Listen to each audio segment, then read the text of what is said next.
Hello and welcome to Post to Post, the channel where we discuss all things hockey in all teams. Last night was a very special night. History was made because the Nashville Predators eliminated the Anaheim Ducks in Game 6. And Peter Laviolette also made history, becoming the fourth coach to coach three different teams to the NHL Finals. And I think the others were Mike Keenan, Scotty Bowman, and Dick Irvin, I think. So, Peter Laviolette's in some pretty good company there. Big time. And well-deserved. Huge success for the Nashville Predators, their fan base, and the city in general. Got to be happy about this. And what are your thoughts on Nashville, proceeding to the Stanley Cup Finals? Well, I'm very excited for that fan base. I mean, they proved all playoffs long that they are a legit hockey town. I mean, to me, they could potentially be the loudest fans in the loudest arena that I've witnessed so far in the playoffs. Yeah, agreed. It's unbelievable, the atmosphere in Nashville, and people are really feeling it. There's something special going on in Nashville right now. The team became hot at the exact right time. And to me, being the 8th place seed, there's no pressure on this team whatsoever or the players. So there's no expectations going in, because going in, they were not expected to win. Yeah. And now here they are in the Stanley Cup final. I mean, it's very exciting. As a hockey fan and as a neutral guy, towards teams coming out of the West, I'm very, very excited for the Nashville Predators to have this opportunity. Absolutely. And the hockey world is taking notice of Nashville and their players. I mean, people knew that Roman Josi was good, but people are watching Roman Josi right now just work his magic. PK Subban, people know about PK Subban, but they're having fun watching him. And then there's other guys like Arvidsson and Skizins, I think that's how you say his name, and Pekka Rinne and Ryan Ellis. There's so many awesome storylines with the Nashville Predators. And it's just, I'm so happy for their fans. They deserve it. And I'm so happy that an expansion team has gotten this far, because it hasn't happened a lot recently. I think the Tampa Bay Lightning are the only team, or one of the only teams to go all the way. And since, in the past 30 years or whatever it was. So pretty cool to see that. I guess San Jose was there last year, and they're an expansion team. And Anaheim's an expansion team. But you know what I mean. So...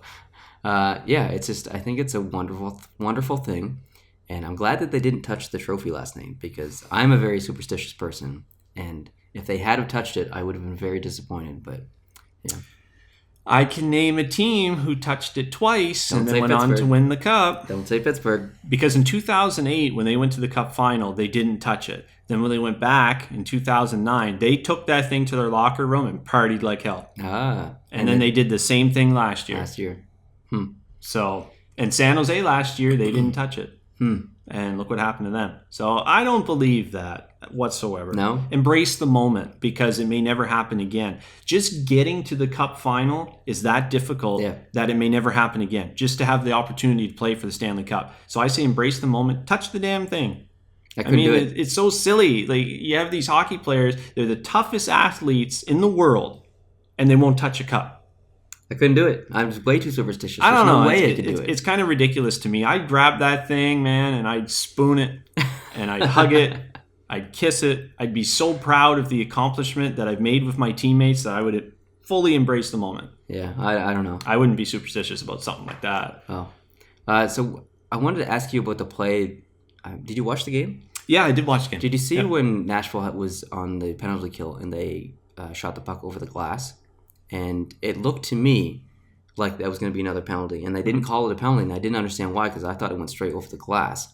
And it wasn't until a couple minutes later when CBC got the NBC feed and used the camera angle that CBC didn't have to show it actually hit the glass and go out. So I'm glad that the refs made the right call there.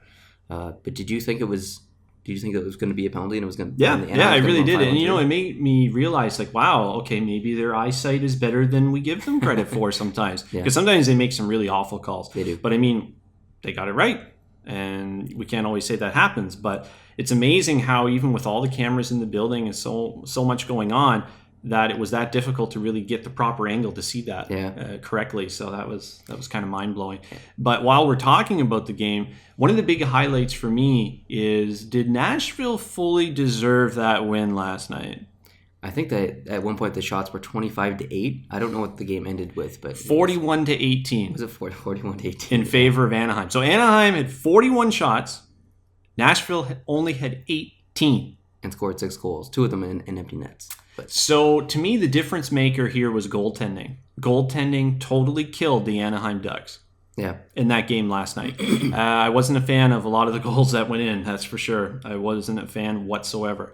But, sometimes you're just red hot, and it seemed that, anything that Nashville was doing or throwing on net, luck was on their side at times, and it just seemed like they were burying every possible opportunity they had.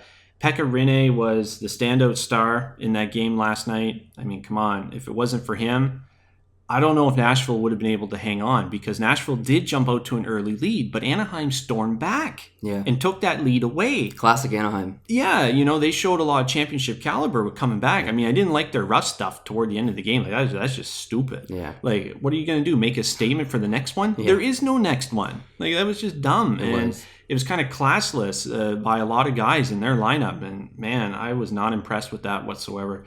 But, yeah, Pekka Rinne was the standout star for me. I mean, come on, 41 shots? I mean, that 41 to 18? I mean, they doubled them, over-doubled them in shots. I mean, to me, Anaheim looked like the better team majority of the night. But, they came out on the losing end. I wanted it to go to Game 7, to be honest. I did too, in a way, because, I picked Anaheim to win the Cup, so I kind of wanted my prediction to be right, but I'm so happy that Nashville won.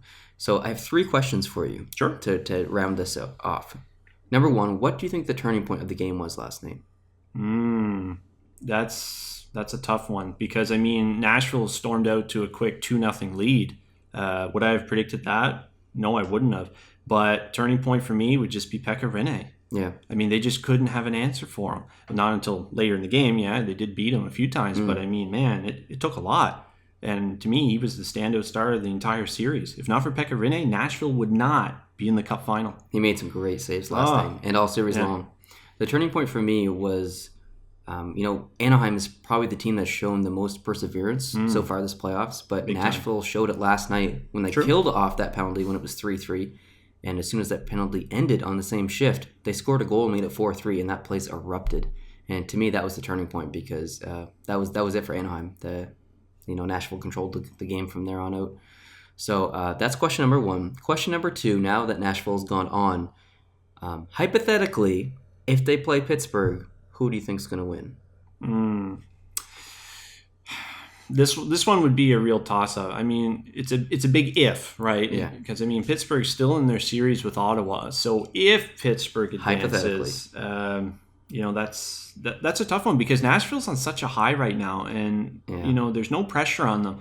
All the pressure is now going to shift to the Pittsburgh Penguins if they do advance to the Cup final, because they're the reigning defending Cup champs. They have home ice advantage. They have all the experience and leadership in the world on that team. They have a 3-time Cup winner, multiple 2-time Cup winners. They have a guy like Matt Cullen, who's basically seen and done it all in his 40 years. And they'll be playing an 8-seed team. Yeah, an 8-seed team. Expected to win. There's only one 8-seed team to win the Cup, to go in the 8 seed, and that was the LA Kings. Yeah, Los Angeles. Yeah. So Nashville could make history and be the second team to go in as the 8th seed and win the Cup and go all the way. To be honest, if Pittsburgh does go to the Cup final against Nashville, I know you want to pick Pittsburgh. I really do. Yeah. They're my team. I want to pick them. But I really think Nashville's on that much of a high, that much adrenaline. They remind me of Pittsburgh last year. They got hot at the right time. 4 months into the season last year, I wouldn't have even picked Pittsburgh to make playoffs. Yeah. Let alone, they go on and win the Cup. I would take Nashville in 6. Oh, Nashville in 6. Yeah, oh. I really would, because there's no pressure on them. They're on such a high. And Pekka Rinne is just out of this world. But it could turn, because now they're in the Cup final. This is where stuff gets really serious now. Yeah. Because this is the opportunity of a lifetime. This is what these guys have based their whole career around. To get to the Cup final, win it all. That's what you want to do as a hockey player. Could it all catch up to them? The lack of experience in their lineup. There's not a lot of it. There's really not. If we look through their lineup, it could catch up to them, and it could cripple them. Whereas Pittsburgh, a lot of guys, this would be their 4th Cup final. 4th. They would embrace it more so in a way of experience over Nashville. And I think they'd be able to weather the storm. However, I would still take Nashville in 6. I would actually go against my team. I'd take Nashville in 7. So that might surprise some. It might surprise some. So question number 3 is, hypothetically again, if Ottawa advances, who wins between Nashville and Ottawa? Nashville, without question. I would pick Nashville as well. Yeah, Ottawa's kind of banged up. They're so all over the place. Some they'll play so structured one game, then the next game they're just a no-show. Well, look at that last game, 7-0. 7-0. I mean, that's wild. Well, we have seen some really crazy upsets in the playoffs this year, and then the team that was upset came back to win the next game. So that was interesting. So I expect Ottawa to bring it. Tonight in Game 6. It's not going to be easy because, as they always say, the fourth win is the hardest, right? Because the team has their back against the wall and they don't want to go home. Yeah. And the last thing they want to do is be embarrassed 2 games in a row. So, I expect Ottawa to bring it tonight. All right, well, we'll leave it at that. So if you're a Nashville fan, I'm sure you're excited at home and licking your chops at the chance to win the Cup or see your team win the Cup. I guess that should be the correct way I should put it. If you like this video, hit the like button. If you're new to this channel, hit the subscribe button. We're making videos all the time on a daily basis, so we'd love to have you join us here. And otherwise, we'll see you in a future video. Adios.